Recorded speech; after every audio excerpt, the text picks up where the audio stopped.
A year ago across the street.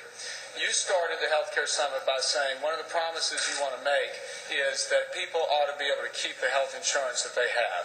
Because as we also know, most people in this country do have insurance, and overwhelming majority of people do like that coverage. It's just too expensive.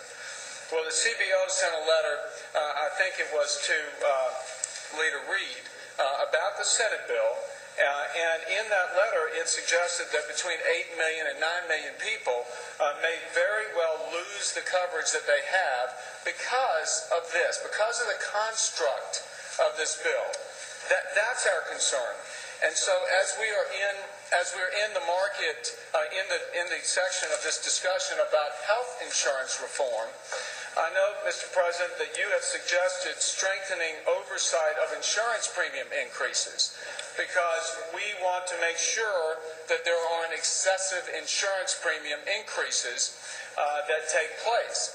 The problem is when you start to mandate all of the essential benefits, there are going to be some insurance premium increases. None of us really want to see them, but if you stop them, who's going to pay for it? Well, when we get back to the fact that businesses won't be able to pay for it and people are going to lose their coverage.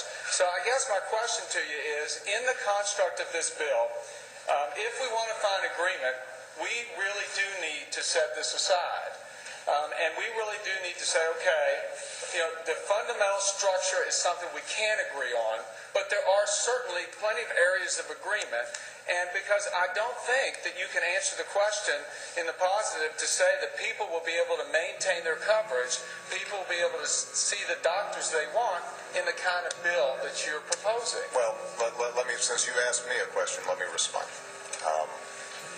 The 8 to 9 million people that you refer to that might have to change their coverage, keep in mind out of the 300 million Americans that we're talking about, would be folks who the CBO, the Congressional Budget Office, estimates would find the deal in the exchange better, would be a better deal.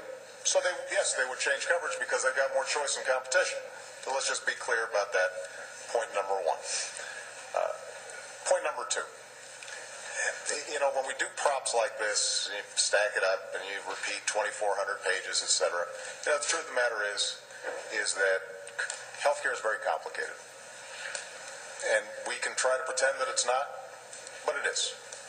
Every single item that we've talked about on the Republican side, if we wanted to exhaustively deal with fraud and abuse, would generate a bunch of pages. So I point that out just because these are the kind of political things we do that prevent us from actually having a conversation. Now,